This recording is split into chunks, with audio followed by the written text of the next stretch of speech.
Shalom teman-teman semua, welcome to online service JFTWC hari ini. Saya yakin dan percaya teman-teman semua dalam keadaan yang sehat dan luar biasa. Sebelum itu mari kita siapkan hati dan pikiran kita mengikuti ibadah dan pastikan teman-teman semua mengikutinya dari awal sampai selesai. Dan silahkan aktif di live chat. Selamat beribadah, God bless you. Kini saatnya kita mau memulai ibadah kita. Kita mau masuk ke dalam hadirat Tuhan. Kita mau sembah Dia lebih lagi. Yuk teman-teman semua, baik yang ada di rumah maupun yang ada dimanapun kalian berada, saya mau ajak kita untuk berdoa. Tuhan, terima kasih Tuhan buat malam yang indah ini Tuhan. Tuhan, kami selalu bersyukur Tuhan atas apa yang telah Kau berikan kepada kami Bapa. Sekarang Tuhan waktunya Tuhan, kami mau menyembah-Mu Tuhan. Kami mau masuk ke dalam hadirat-Mu Tuhan. Biarlah Tuhan Engkau hadir di tengah-tengah kami Bapa. Di dalam nama-Mu kami sudah berdoa. Haleluya. Amin.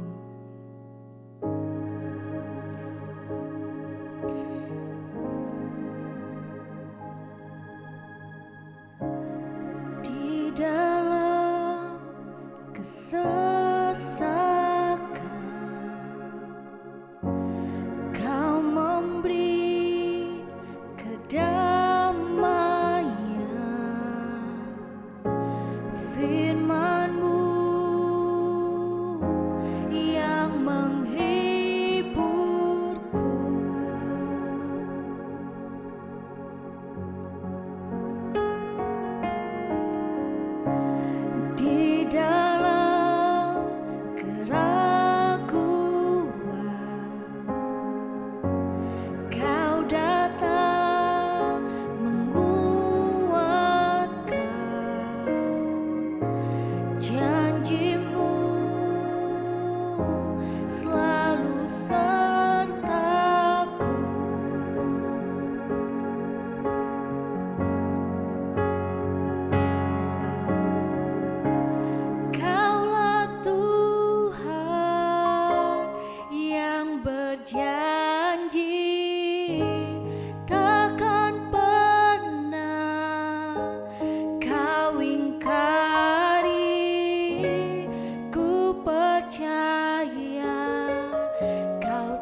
janji-Mu Tuhan, ku percaya.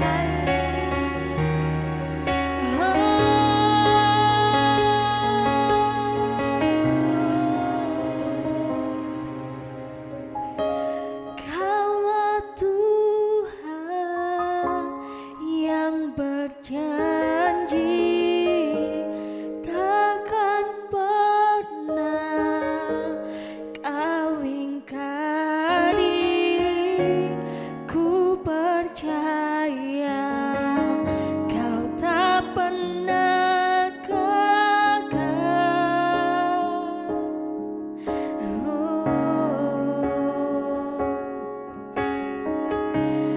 Menghiburkan, menguatkan, meneguhkan semua harapan. Ku percaya Kau tak pernah gagal, Yesus. Kaulah Tuhan yang berjanji takkan pernah Kau ingkari. Percaya Kau tak pernah gagal.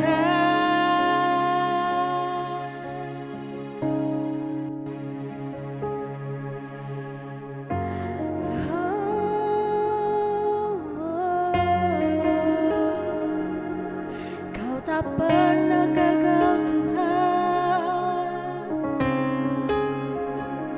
Yesus, haleluya. Ku percaya janji-Mu.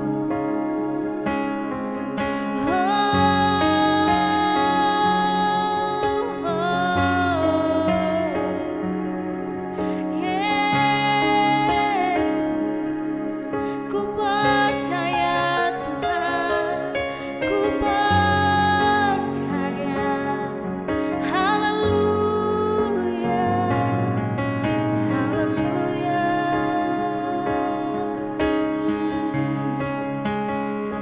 Ku bersyukur padamu atas semua anugerah-Mu, Yesus.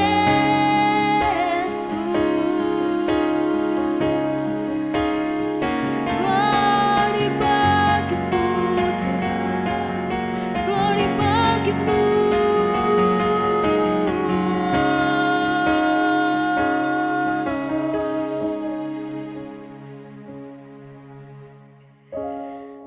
Haleluya, Yesus.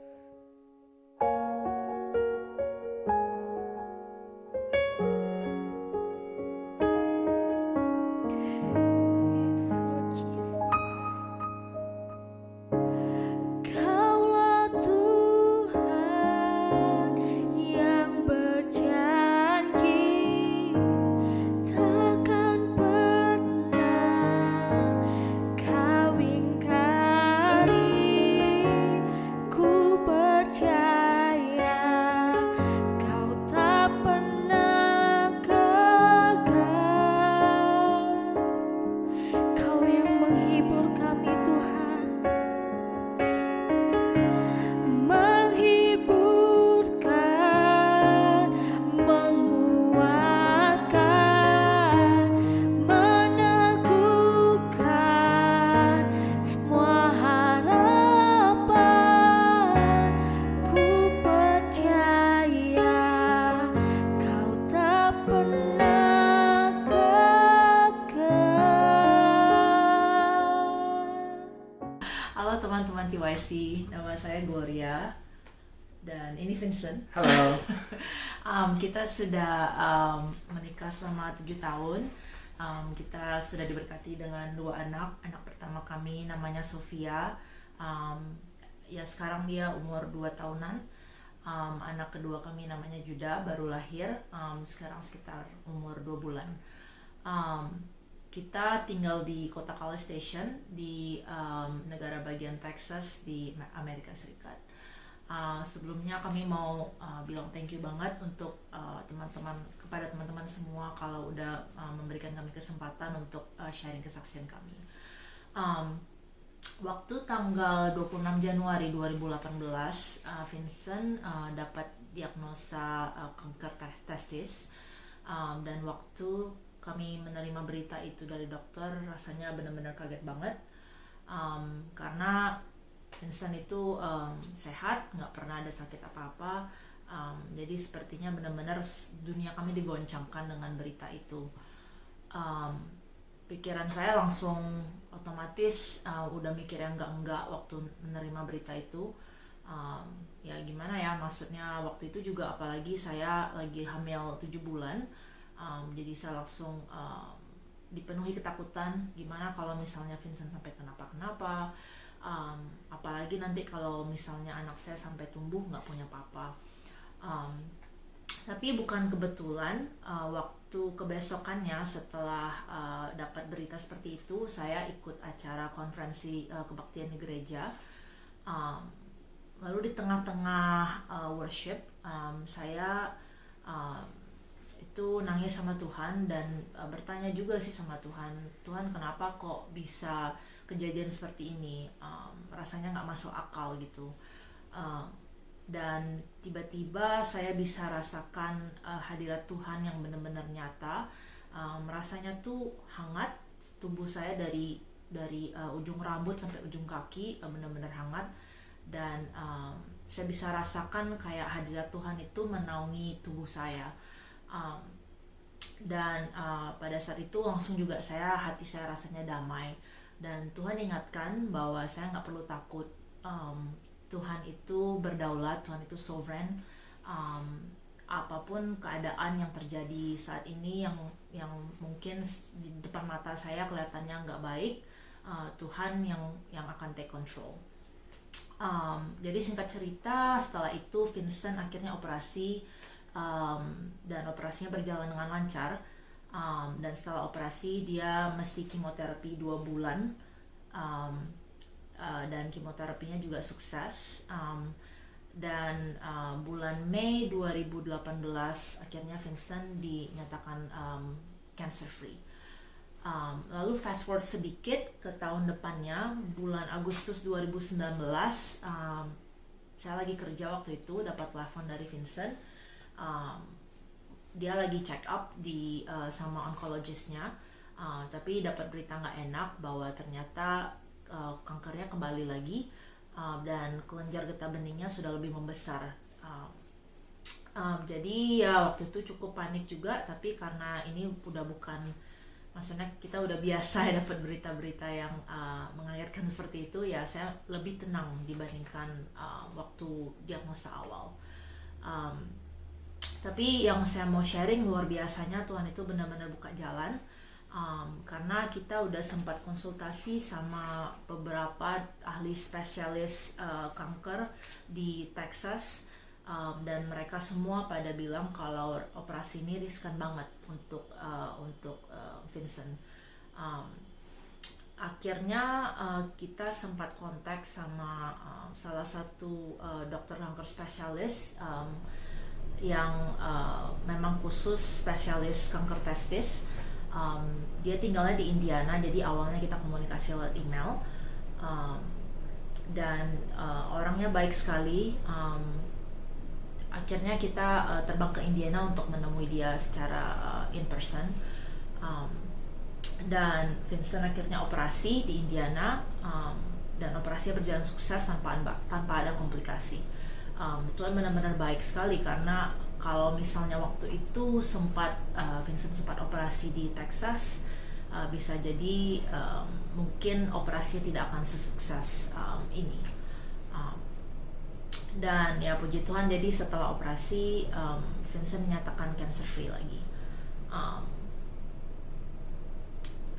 Jadi ya saya mau sharing intinya ke teman-teman semua, kalau walaupun keadaan sikon kita di depan mata rasanya nggak enak, jangan putus asa. Selalu percaya kalau Tuhan itu yang in control over all of your situation.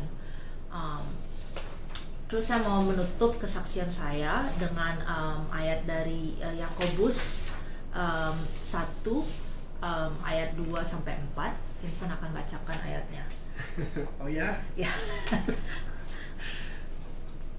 Saudara-saudaraku, anggaplah sebagai suatu kebahagiaan apabila kamu jatuh ke dalam berbagai-bagai pencobaan. Sebab kamu tahu bahwa ujian terhadap imanmu itu menghasilkan ketekunan. Dan biarkanlah ketekunan itu memperoleh buat yang matang, supaya kamu menjadi sempurna dan utuh dan tak kekurangan suatu apapun. Jadi di sini jelas dikatakan kalau kita tuh harus bersukacita waktu mengalami pencobaan ataupun kesulitan hidup. Hanya melalui pengalaman sulit-sulit itu iman kita bisa diuji kemurniannya dan iman kita bisa disempurnakan. Apapun teman-teman yang sedang hadapi saat ini, terutama di tengah-tengah pandemi COVID-19, tolong jangan putus asa dan tetaplah bersukacita. Jangan bertanya kepada Tuhan, kenapa kok begini, kenapa kok begitu, kondisi kehidupan saya, kondisi kehidupan kita. Kita harus mengucap syukur dalam segala keadaan, dan terlebih lagi percaya kalau Tuhan itu berdaulat dalam kondisi apapun juga. Well, thanks banget ya teman-teman untuk waktunya. Kita benar-benar mengucap syukur karena udah dikasih kesempatan seperti ini. Semoga kesaksian kami bisa menjadi berkat buat teman-teman semua. Be blessed and be joyful. Bye. Bye. Halo TYC Padang, apa kabar semuanya? Mungkin teman-teman lagi stay at home dimanapun kalian berada, atau mungkin ada yang lagi di luar, lagi di mobil dan mungkin gak bisa di rumah. Saya berdoa teman-teman tetap dalam perlindungan Tuhan, tetap dalam penjagaan Tuhan, dan terus diberikan kesehatan sama Tuhan. Happy banget bisa ketemu secara online dengan teman-teman semua, sekalipun secara online sih, karena beberapa waktu yang lalu kita pernah kesana gitu dan bertemu dengan teman-teman semuanya juga. Saya percaya firman Tuhan yang datang dalam setiap kehidupan kita saat ini akan menjadi kekuatan, akan menjadi modal dan melengkapi kita semua di tengah-tengah situasi COVID-19 ini. Oke, perkenalkan, nama saya Victor Epi. Saya saat ini melayani sebagai L0 di FGF TYC, Head Departemen FGF TYC Jabodetabek, dan juga sebagai L1 di Generation FGF Karawaci.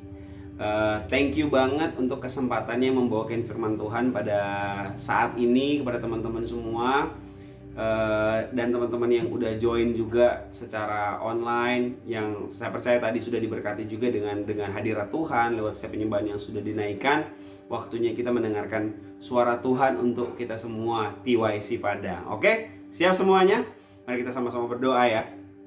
Tuhan Yesus, kami bersyukur untuk saat ini Tuhan, kami boleh diberikan kesempatan untuk beribadah kepada Tuhan sekalipun secara online. Kami bersyukur kami tetap terkonek satu sama yang lain, tetap terkonek kepada Tuhan. Kami rindu untuk mendengarkan firman Tuhan. Kami siapkan hati kami untuk ditaburi dengan kebenaran firman-Mu yang begitu luar biasa, yang akan memberkati setiap kehidupan kami. Kami siap, di dalam nama Yesus kami sudah berdoa. Sama-sama katakan amin, amin. Ini di Jakarta kita udah masuk masa PSBB beberapa waktu yang lalu, dan work from home udah sebulan lebih, mau jalan 2 bulan. Nggak tahu kalau di Padang ya, tapi kalau di sini udah mau jalan 2 bulan. Mau bilang bosen sih sebenarnya nggak juga ya, karena ada banyak hal yang saya pelajari juga di masa-masa stay at home ini. Jadi bantu istri masak kayak gitu, dan istri jadi tiba-tiba pinter potong rambut gitu ya, dan ya bisa quality time dengan istri, dengan keluarga, bahkan bisa menghubungi banyak-banyak orang juga lewat telepon, video call, chat, lewat Zoom, bahkan yang jauh. bisa yang jarang ketemu bisa sering ketemu secara online karena kita bisa menggunakan Zoom. Oke, hari ini saya ingin menyampaikan firman Tuhan dengan tema How Deep Is Your Love. Sama-sama katakan, How Deep Is Your Love. Ada lagunya kan? How deep is your love. Tapi bukan lagu itu. Pertanyaan ini kan pertanyaan, How deep is your love? Seberapa dalam cintamu? Pertanyaan ini bukan pertanyaan kepada seberapa dalam cintamu kepada pacarmu atau seberapa dalam cintamu kepada orang tuamu. Tapi pertanyaan ini datang kepada setiap teman-teman TYC Padang dan juga saya. Seberapa dalam sih cinta kita kepada Tuhan? Seberapa dalam sih kerinduan kita kepada Tuhan? How deep is your love? Adalah pertanyaan yang ditujukan kepada kita semua, generasi kita di akhir zaman ini, di tengah-tengah situasi seperti ini, untuk kita dapat mengingat kembali apa yang Tuhan sudah lakukan dalam setiap kehidupan kita. Oke? Kita baca sama-sama di Wahyu pasalnya yang kedua, ayatnya yang pertama sampai ayat yang ke-6. Tapi kita baca dulu ayatnya yang pertama, oke? Dikatakan seperti ini. Kepada jemaat di Efesus, tuliskanlah kepada malaikat jemaat di Efesus, inilah firman dari Dia yang memegang ketujuh bintang itu di tangan kanannya dan berjalan di antara ketujuh kaki dian emas itu. Sekali lagi, inilah firman dari Dia yang memegang ketujuh bintang itu di tangan kanannya dan berjalan di antara ketujuh kaki dian emas itu. Nah, kalau kita lihat dari perikopnya, kepada jemaat di Efesus, ya kan? Berbicara jemaat Efesus ini, kota Efesus adalah kota metropolitan, kota yang maju gitu ya, di mana pusat kesenian, pusat budaya, pusat ilmu dan agama, teman-teman. Dan hamba-hamba Tuhan yang mendirikan sebagai perintis dari jemaat Efesus ini juga adalah hamba Tuhan yang luar biasa. Paulus, Yohanes, Timotius, Priscilla dan Aquila gitu ya. Jadi mereka hamba Tuhan yang luar biasa. Dan kalau kita baca di dalam ayat 1 ini dikatakan ini ditujukan kepada malaikat jemaat. Kalau kata malaikat jemaat itu dalam bahasa Yunani kan artinya utusan. Jadi kepada utusan jemaat atau penilik jemaat atau gembala jemaat yang ada di situ. Terus ada kata dia yang memegang ketujuh bintang itu di tangan kanannya. Apa sih bintang yang dimaksudkan di sini? Kalau kita melihat Daniel pasal 12 ayat ketiga, bintang itu yang dimaksudkan adalah hamba-hamba Tuhan yang membawa orang-orang kepada kebenaran. Disebutkan bintang-bintangnya Tuhan gitu. Dan selanjutnya dikatakan dan berjalan di antara ketujuh kaki dian emas itu. Apa itu kaki dian emas? Tujuh kaki dian emas berbicara kehadiran Tuhan di tengah-tengah gerejanya. Dan dari sini kita melihat bahwa Tuhan ada di tengah-tengah umatnya, Tuhan ada di tengah-tengah jemaatnya. Kita lanjut kepada ayat yang kedua. Dikatakan, aku tahu segala pekerjaanmu. Sampai sini aja kita bisa mengerti kalau Tuhan itu maha tahu ya. Aku tahu segala pekerjaanmu, aku tahu kondisimu, aku tahu situasi yang kau hadapi, aku tahu hatimu, aku tahu permasalahanmu. Tuhan itu maha tahu, teman-teman. Apapun yang teman-teman saat ini sedang alami, Tuhan tahu. Dan lanjut dibilang, baik jeripayamu maupun ketekunanmu, aku tahu bahwa engkau tidak dapat sabar terhadap orang-orang jahat, dikatakan. Bahwa engkau telah mencobai mereka yang menyebut dirinya rasul, tetapi yang sebenarnya tidak demikian. Bahwa engkau telah mendapati mereka pendusta, dan engkau tetap sabar dan menderita oleh karena namaku, dan engkau tidak mengenal lelah. Ya, dalam ayat yang kedua dan ayat yang ketiga ini kalau saya baca jemaat Efesus ini luar biasa banget, teman-teman. Kalau saya diminta menjadi gembala, saya pengen jemaat TYC yang seperti apa sih? Ya saat ini sih saya mengembalakan jemaat TYC gitu ya di Jabodetabek. Tapi kalau disuruh pilih, mau jemaat TYC yang seperti apa? Saya mau jemaat TYC seperti jemaat Efesus, teman-teman. Kenapa? Karena mereka seakan-akan tuh perfect banget, sempurna banget. Kalau kayak on the spot, ada 7 kelebihan jemaat Efesus, teman-teman. Yang pertama, mereka berjeripayah. Mereka gak malas. Yang kedua, mereka memiliki ketekunan dalam ayat yang kedua. Ketekunan itu artinya ada konsistensi, ada continue. Gak cuma sekali melakukan tapi terus menerus. Yang ketiga, masih dalam ayat yang kedua, mereka yang membenci kejahatan. Ini luar biasa, teman-teman. Yang keempat, mereka tetap sabar dalam ayat yang ketiga. Tetap sabar di dalam kondisi yang sulit. Karena pada waktu itu jemaat mula-mula tuh sangat sulit kondisinya. Nah mungkin dengan situasi kita seperti ini, di tengah-tengah COVID-19, belajar dari jemaat Efesus, mereka tetap sabar, gitu ya. Yang kelima, mereka menderita oleh karena nama Yesus dalam ayat yang ketiga. Dahsyat banget, mereka mau menjadi martir demi Kristus loh. Dan yang keenam, mereka tidak mengenal lelah. Atau dalam terjemahan asli dikatakan tidak menjadi lemah imannya dalam ayat yang ketiga. Dan yang terakhir di dalam ayat yang keenam dikatakan, tetapi ini yang ada padamu, yaitu engkau membenci segala perbuatan pengikut-pengikut Nikolaus yang juga kubenci. Mereka menolak ajaran sesat. Karena Nikolaus itu adalah seorang pengajar sesat, teman-teman. Artinya di sini saya mengerti mereka ini nggak sembarangan, mereka punya pengetahuan firman. Jadi bayangkan teman-teman, mereka berjerih payah, mereka punya ketekunan, mereka benci kejahatan, mereka tetap sabar dalam tekanan, mereka menderita karena nama Yesus. Mereka tidak menjadi lemah imannya dalam kondisi dan situasi. Mereka menolak ajaran sesat karena mereka punya pengetahuan firman. Dahsyat banget, ya nggak sih? Perfect banget, jemaat ini luar biasa banget loh. Tapi teman-teman, ini sedikit mengagetkan juga waktu kita baca bersama-sama ya. Saya baca juga mengagetkan. Kenapa? Dalam ayat yang keempat ada respon yang berbeda dari Tuhan. Coba kita baca. Dikatakan, namun demikian. Kalau dikatakan namun demikian, itu artinya sekalipun begitu, sekalipun udah ada 7 kelebihan itu, namun demikian aku mencela engkau. Tuhan bilang sama jemaat Efesus, aku mencela engkau. Loh, kok bisa gitu? Jemaat yang sempurna, yang keren banget sepertinya, kok dicela sama Tuhan? Dalam terjemahan bahasa Inggrisnya dikatakan against. Aku melawan engkau. Kalau Tuhan di pihak kita, siapakah lawan kita? Tapi kalau Tuhan melawan kita, habislah kita, teman-teman. Kenapa Tuhan mencela mereka? Kita baca lebih lanjut. Karena ayat 4, karena engkau telah meninggalkan kasihmu yang semula. Garis bawahi, meninggalkan kasihmu yang semula. Saya berpikir, masa sih cuman gara-gara mereka meninggalkan kasih yang semula, Tuhan mencela mereka? Masa sih Tuhan gak mau melihat kelebihan-kelebihan yang tadi, dan Tuhan mencela mereka cuma karena satu kesalahan aja? Dari sini kita mengerti, meninggalkan kasih mula-mula itu bukan problem yang sembarangan. Ya, saya coba selidiki, kata meninggalkan itu, maksud dari meninggalkan kasih mula-mula itu apa sih maksudnya? Nah, saya selidiki kata meninggalkan itu, ini kita belajar dikit ya. Dalam bahasa asli atau bahasa Yunani, dia pakai kata apekes. Sama-sama katakan apekes. Apa pula itu apekes kan?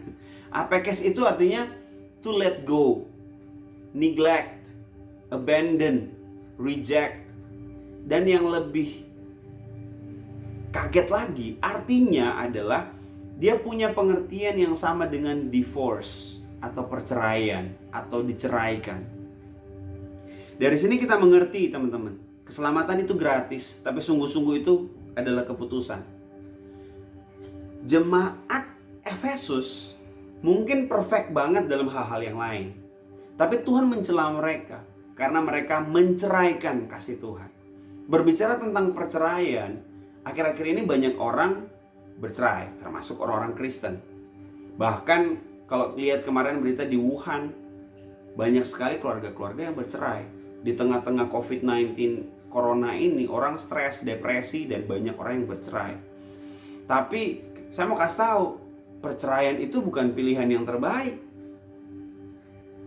Itu keputusan yang terburuk yang terjadi. Kenapa? Oleh sebab itu, ini teman-teman yang nonton ya, yang mungkin dari YP atau anak-anak college yang saat ini sudah berpacaran serius dan mau menikah.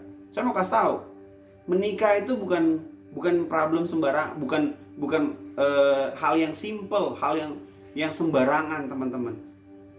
Menikah itu adalah komitmen seumur hidup di hadapan Tuhan. Komitmen, sekali lagi, komitmen seumur hidup di hadapan Tuhan. Berkomitmen kepada satu orang. Makanya janji nikah itu adalah sampai maut memisahkan kita. setia sampai mati, itu adalah janji nikah. Makanya perceraian adalah hal yang sangat Tuhan benci. Dan firman Tuhan mencatat bahwa Allah membenci perceraian. Karena kenapa? Di dalam Tuhan kita selalu percaya there's always hope in God. Selalu ada harapan dalam Tuhan. Selalu ada anugerah dalam keluarga kita. Tuhan selalu turut bekerja untuk mendatangkan kebaikan bagi orang-orang yang mengasihi Dia. Belajar dari Tuhan yang senantiasa mengampuni setiap kesalahan-kesalahan kita. Itulah kenapa dasar dari pernikahan adalah kasih Allah. Unconditional love, unending love. Ya teman-teman, sampai sini kita mengerti bahwa oke, perceraian manusia aja Tuhan sangat benci gitu ya. Apalagi kalau manusia menceraikan kasih Allah. Sekali lagi, perceraian manusia saja Allah sangat membencinya. Apalagi kalau manusia menceraikan kasih Allah. Nah, berarti kita mengerti ya, meninggalkan kasih mula-mula itu problem serius. Problem yang gak main-main. Kalau sampai udah mengalami meninggalkan kasih mula-mula, Tuhan mencela engkau. Gawat kalau Tuhan udah mencela engkau. Nah sekarang bagaimana? Buat teman-teman supaya tidak meninggalkan kasih mula-mula itu, atau untuk semua teman-teman yang saat ini mungkin lagi mengalami kekeringan secara rohani dan sudah meninggalkan kasih mula-mula itu, bersyukur kepada Tuhan karena ada solusi dari Tuhan. Apa yang harus kita lakukan? Kita baca ayatnya yang kelima. Teman-teman perhatikan ya, hanya 3 poin aja yang saya bagikan hari ini. Yang pertama adalah, sebab itu, ayat yang kelima, apa dikatakan? Ingatlah betapa dalamnya engkau telah jatuh. Disuruh ingatlah betapa dalamnya engkau telah jatuh. Kata ingat di sini maksudnya apa? Renungkan. Ingat pertama kali sebelum engkau jatuh. Renungkan, ingat apa yang sudah kita tinggalkan, abaikan, ceraikan. Ingat kasih Allah yang sudah menebus kita di atas kayu salib. Disuruh ingat lagi, renungkan lagi 2000 tahun yang lalu Yesus mati di atas kayu salib supaya kita bisa hidup saat ini. Ada satu lagu lama, ya kan? Tentang ingat kasihnya, ingat kebaikannya, dan anugerahnya yang selamatkanku. Kekristenan itu bukan hanya ritual agamawi atau rutinitas, teman-teman. Teman-teman bisa aja dijadwal setiap bulan, full. Bisa melayani setiap minggu. Tetapi kalau cuma sekedar ritual dan rutinitas itu nggak ada gunanya, teman-teman. Teman-teman TYC ya.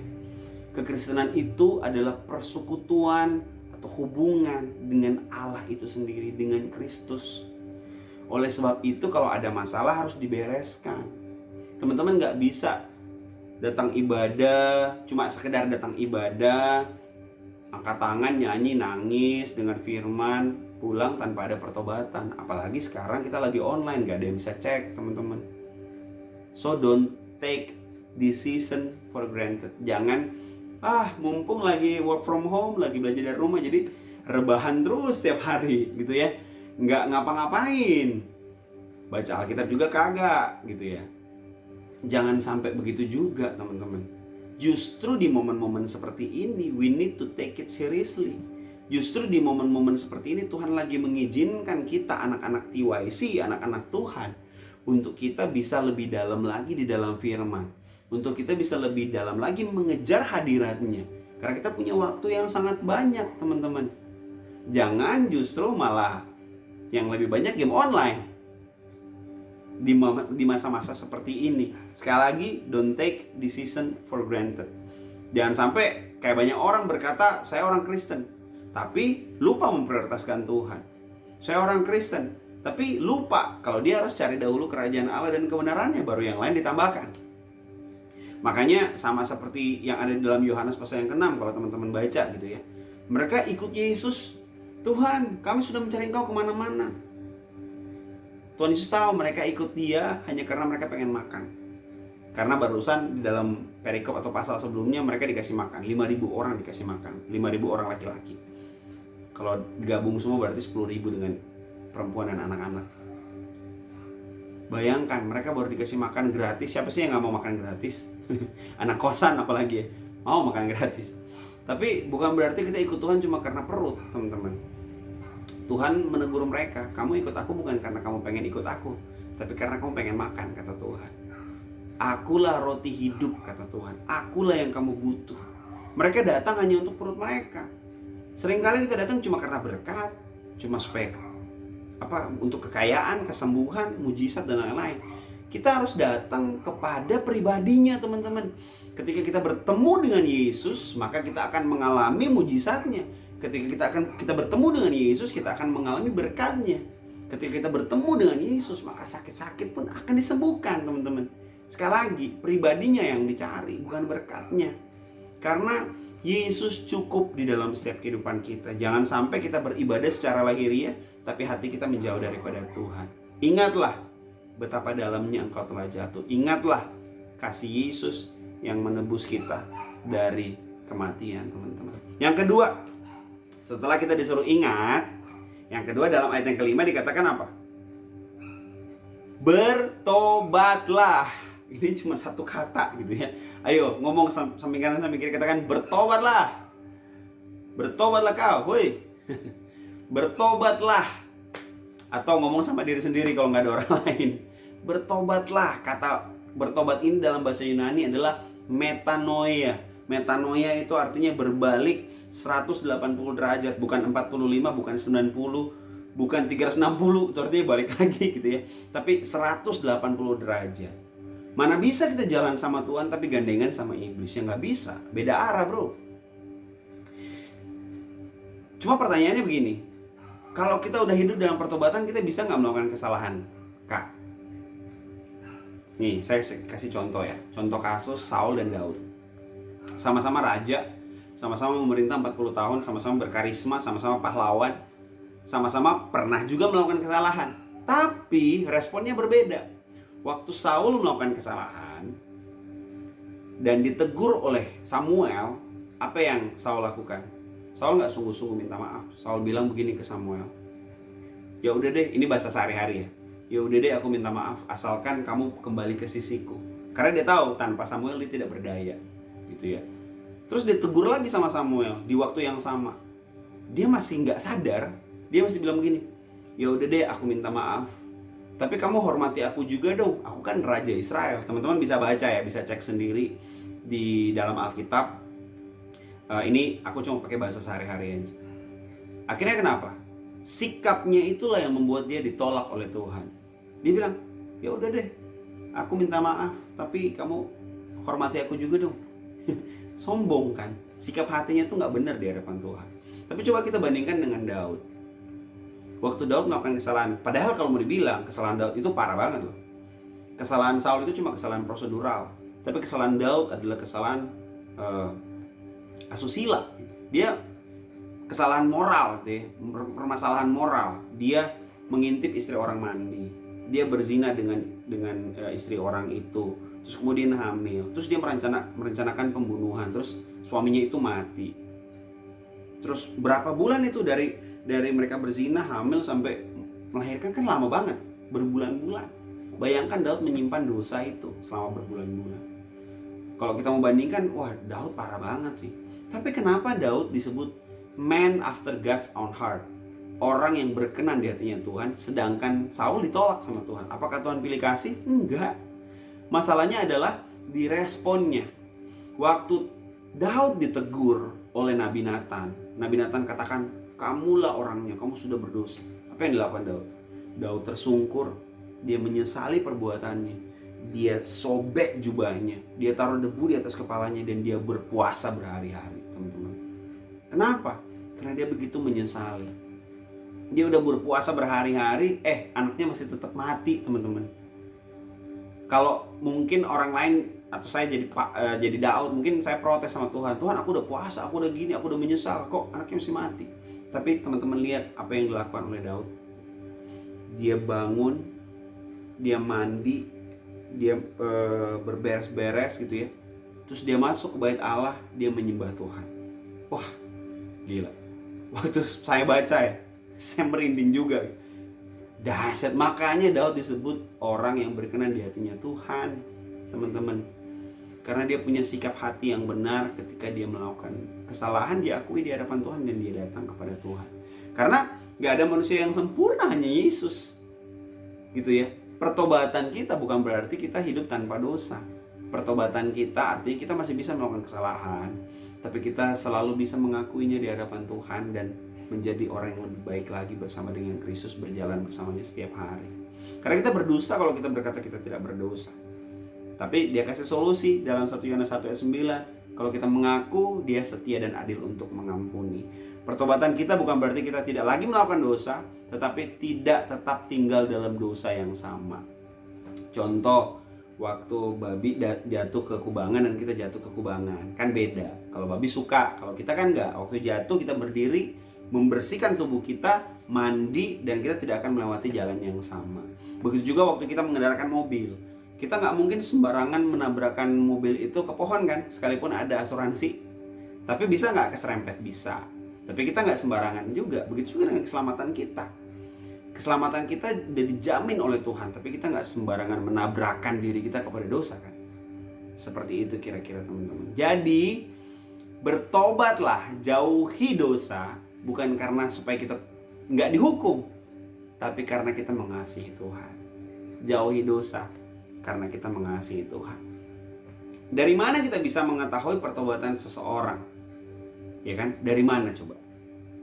Firman Tuhan bilang, hasilkanlah buah-buah sesuai dengan pertobatan. Jadi ada buah pertobatan dan ada buah kebenaran. Buah kebenaran itu apa? Buah roh. Roh Kudus adalah roh kebenaran. Buah kebenaran adalah buah roh.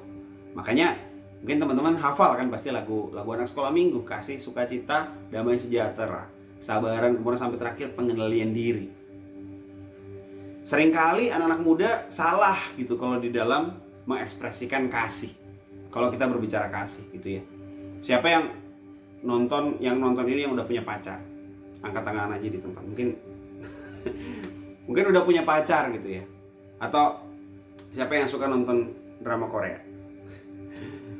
By the way, saya juga udah nonton Itaewon Class sampai selesai. Ini gara-gara istri saya jadi suka nonton Korea gitu ya. Gak suka sih, cuma karena seru aja gitu di waktu-waktu WFH ini, asik. Kalau cowok nyanyinya, aku adalah lelaki yang tak pernah lelah mencari wanita. Terus dibilang, tolong dekati aku, tolong hampiri aku, tolong jamahi aku. Agar apa? Agar aku bahagia katanya, agar aku bijaksana. Hei, kamu gak perlu pacaran supaya kamu bahagia. Kamu gak perlu punya pacar supaya kamu bijaksana, teman-teman. Itu tidak menjawab. Kebahagiaan yang sejati kita temukan dalam Yesus. Anak-anak TYC Padang. Kebahagiaan yang sejati kita temukan ketika kita melakukan firman Tuhan. Yang cewek-cewek juga nih. Bukan cuma cowok-cowok ya, yang cewek-cewek juga. Seringkali nggak tahu juga cewek-cewek zaman sekarang ya, nyanyinya, kamu berbohong, aku pun percaya, kamu lukai, ku tak peduli. Coba kau pikir, di mana ada cinta seperti ini. Udah dibohongi, masih sombong lagi. Terus dia bilang, kau tinggalkan aku, ku tetap di sini. Kau dengan yang lain, ku tetap setia. Udah kayak juru selamat dia. Udah kayak Tuhan Yesus. Udahlah, juru selamat satu aja, nggak usah dua gitu ya. Udah kayak juru selamat gitu ya. Intermezzo ya teman-teman. Tapi seperti itulah zaman yang kita hidupi saat ini. Edan banget memang. Itulah sebabnya kita perlu tertanam di dalam firman. Dan kita perlu sampaikan juga kepada orang-orang di luar sana. Benar anugerah Allah menyelamatkan kita semua. Tetapi anugerah Allah juga mendisiplinkan kita. Titus pasal 2 ayat ke-11. Anugerah Allah memampukan kita untuk berkata tidak pada dosa dan berkata ya terhadap kebenaran, teman-teman. So, poin yang kedua adalah apa? Bertobatlah. Dan yang ketiga, dikatakan lakukanlah lagi apa yang semula engkau lakukan. Disuruh lakukan lagi apa yang semula sudah kita lakukan. Apa yang semula kita lakukan? Kasih mula-mula. Kita disuruh kembali lah. Jadi bukan cuma sadar, ingat, dan disuruh muter, berbalik ke jalan yang benar, tapi disuruh lakukan lagi, melangkah lagi. lakukan lagi apa yang semula engkau lakukan. Gimana caranya, Kak? Gimana caranya supaya kembali ke kasih mula-mula? Nah, Tuhan Yesus kasih tahu caranya. Di Markus 12 ayat 28 sampai 31. Markus 12 ayat 28 sampai 31, teman-teman bisa baca sendiri. Waktu orang-orang bertanya, "Guru, hukum apa sih hukum yang terutama?" Kalau dalam kitab-kitab yang lain atau Injil lain, Tuhan Yesus langsung bilang kan, "Kasihilah Tuhan Allahmu dengan segenap hatimu, segenap kekuatan, segenap akal budi." Tapi khusus dalam Markus ini, Tuhan Yesus jawabannya berbeda. Dia nggak langsung ngomong itu, tapi dia bilang begini, "Dengarlah hai orang Israel, Tuhan Allah kita itu Esa." Baru dia ngomong, "Kasihilah Tuhan Allahmu dengan segenap hatimu." Tapi ada kata-kata, "Dengarlah hai orang Israel, Tuhan Allah kita itu Esa," atau satu. Jadi saya mau katakan kepada teman-teman TYC Padang, bagaimana caranya untuk kita kembali ke kasih mula-mula? Dengarlah hai teman-teman TYC Padang, Tuhan Allah kita itu Esa.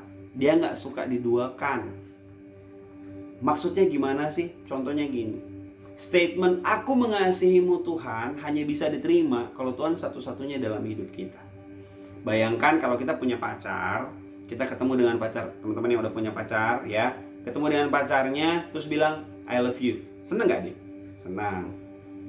Tapi coba kita ketemu dengan pacar kita, pacar kalian, terus bilang "I love you", tapi dia tahu kalian punya selingkuhan. Seneng gak dia? Dihajar kalian gitu ya. Nggak seneng dia pasti. Kenapa? Kata-kata "I love you" kalian nggak valid, teman-teman. Nggak bisa diterima kata-kata "I love you"-nya. Kata-kata "I love you"-nya hanya bisa diterima ketika dia cuma satu-satunya. Begitu juga dengan Tuhan.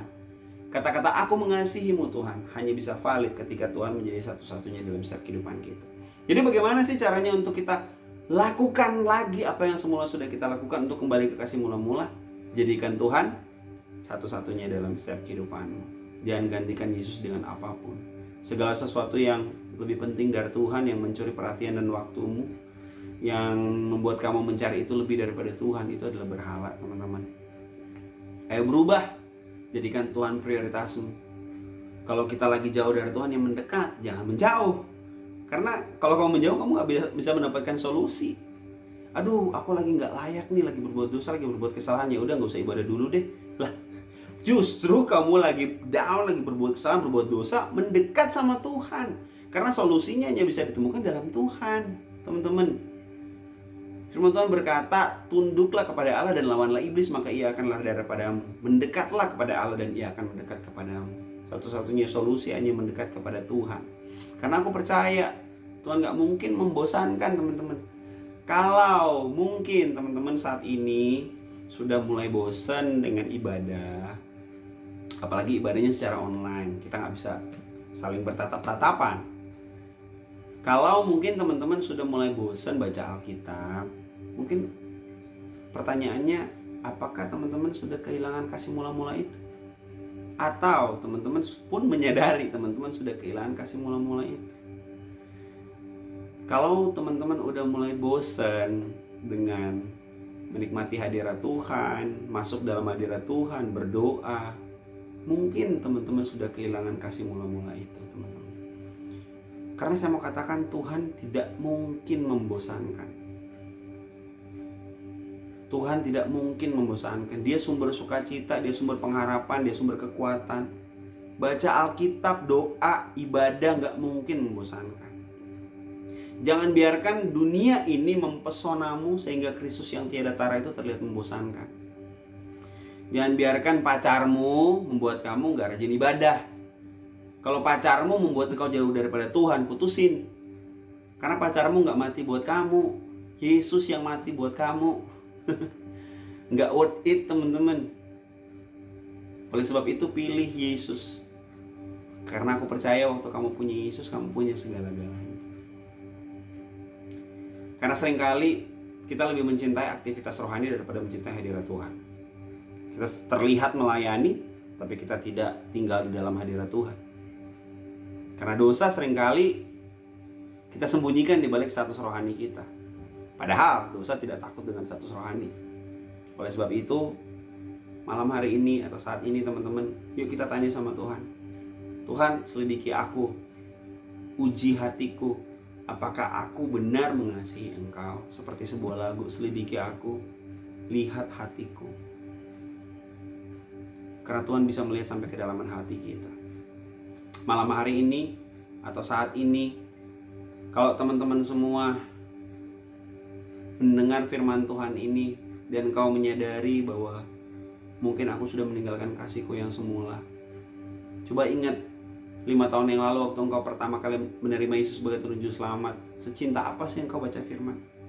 Coba ingat waktu pertama kali engkau dijamah oleh Tuhan dengan hadiratnya begitu luar biasa, engkau nangis dan tersungkur di hadapan Tuhan. Mungkin kau sudah meninggalkan kasih mula-mula itu, teman-teman. Tapi ada kabar baik. Tuhan selalu menunggu di sana untuk engkau kembali, dan dia nggak pernah nggak setia. Dia selalu setia sekalipun kita nggak setia, teman-teman. So malam hari ini, dimanapun engkau berada, di rumah, dalam perjalanan, bersama keluarga, saya berdoa untuk semua teman-teman dihampiri oleh Tuhan, dijamah oleh Tuhan. Karena aku percaya Tuhan tidak bisa dibatasi oleh ruang dan waktu. Kalau mungkin ada teman-teman yang saat ini mau meresponi firman Tuhan, aku berdoa. Sebentar aku akan berdoa. Teman-teman boleh pegang tangan kirinya di dadanya dan bisa angkat tangan kanan kepada Tuhan. Tutup matamu, karena aku percaya Tuhan akan menjamah setiap kehidupanmu. Kalau ada teman-teman yang mau meresponi firman Tuhan pada hari ini, mari kita sama-sama berdoa. Tuhan Yesus, kami bersyukur Tuhan untuk firman-Mu yang begitu luar biasa, yang menjamah setiap kehidupan kami. Tuhan, kami tahu bahwa kami adalah manusia yang lemah, kami adalah manusia yang seringkali Tuhan terjatuh di dalam kesalahan kami sebagai manusia. Tapi kami bersyukur karena kami punya Tuhan yang baik, Tuhan yang setia, Tuhan yang selalu memberikan kesempatan bagi kami, yang terus memegang tangan kanan kami. Karena sama seperti firman-Mu berkata bahwa Engkau menetapkan langkah-langkah orang yang berkenan kepadamu. Engkau tidak membiarkannya jatuh sampai tergeletak, Tuhan. Tuhan, oleh sebab itu aku berdoa saat ini untuk semua teman-teman yang saat ini sedang menonton, mengikuti ibadah online TYC Padang ini, Tuhan, untuk mereka mau meresponi firman Tuhan dan mau kembali ke kasih mereka yang semula. Di dalam nama Yesus aku berdoa, Tuhan, jamah setiap kehidupan mereka, pulihkan setiap hati-hati yang kering menjadi hati-hati yang berapi-api di dalam Engkau, menjadi hati-hati yang dimana di dalam hatinya mengalir air kehidupan. Tuhan, aku berdoa di dalam nama Yesus, dalam nama Yesus. Kalau ada teman-teman yang saat ini sedang menonton dan engkau belum pernah menerima Yesus sebagai Tuhan dan Juru Selamat, mengaku lewat mulut dan percaya dalam hati, atau mungkin teman-teman udah beribadah lama tapi kok hidup aku kayak gini-gini aja, mungkin engkau belum pernah menerima Yesus sebagai Tuhan dan Juru Selamat. Ini adalah waktumu, jangan tunggu besok. Tuhan bentar lagi mau datang. Dia begitu mengasihimu, karena begitu besar kasih Allah akan dunia ini sehingga Ia mengaruniakan anaknya yang tunggal, sehingga barang siapa yang percaya kepadanya tidak binasa melainkan beroleh hidup yang kekal.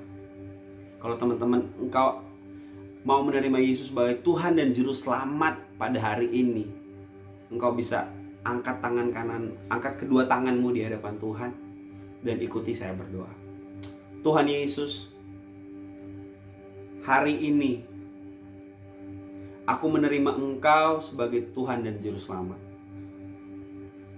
Roh Kudus, tinggal dalam hatiku. Pimpin aku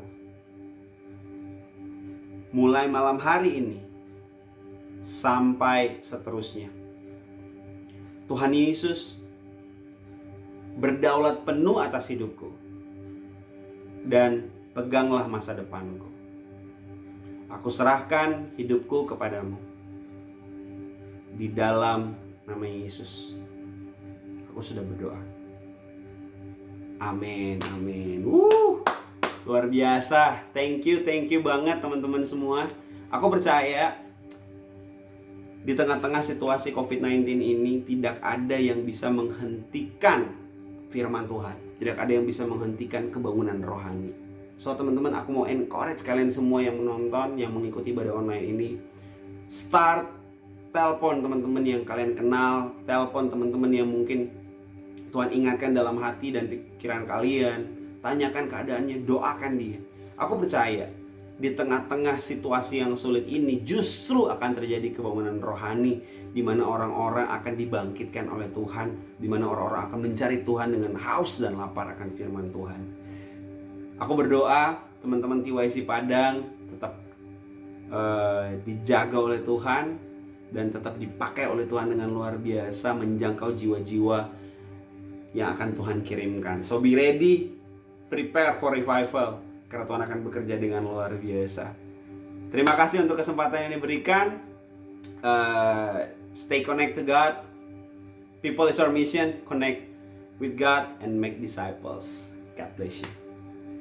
Saya percaya teman-teman semua diberkati oleh ibadah hari ini. Sebelum kita mengakhiri ibadah, saya ingin menyampaikan beberapa informasi. Yang pertama, online service TYC minggu depan akan tetap diadakan seperti ini. Yang kedua, akhir TYC akan tetap jalan secara online. Jadi pastikan teman-teman semua terlibat dalam setiap iCare. Bagi teman-teman yang belum memiliki iCare, silakan menghubungi iCare leader kita. Yang ketiga, besok ibadah Super Sunday akan tetap diadakan secara online di channel YouTube FGF Padang. Thank you buat teman-teman yang sudah mengikuti ibadah kita hari ini. God bless you.